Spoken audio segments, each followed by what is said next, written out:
भारत के सभी राज्यों की खबर SNS न्यूज चैनल पर, खबर जो आपको रखे सबसे आगे।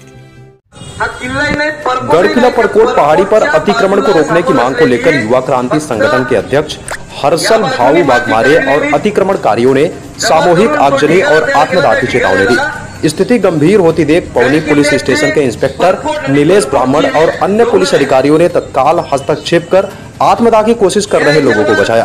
संगठन की यह कार्रवाई अतिक्रमण के खिलाफ एक महत्वपूर्ण कदम मानी जा रही है। अतिक्रमण शासनाच्या डोळ्यात खूप खुपतोय। आमच्या पवनीमध्ये मागील काळामध्ये आपण नगर परिषदेची काही पोलखोल केली होती। त्याच्यामध्ये करोडो रुपयांचा घपला आणि त्या घपल्याची मागणी आपण केलेली होती।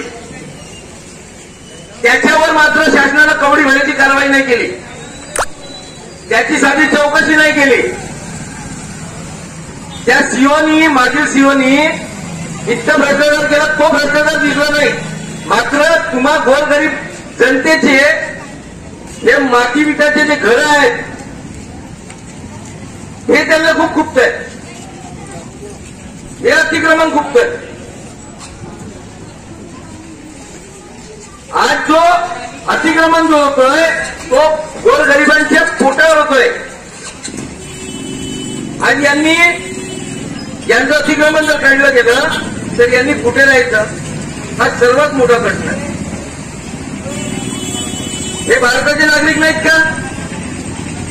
हे भारताचे नागरिक आहेत, यांचाही तितकाच हक्क आहे। आणि ही संपत्ती जी राष्ट्राची संपत्ती आहे ही यांची संपत्ती आहे।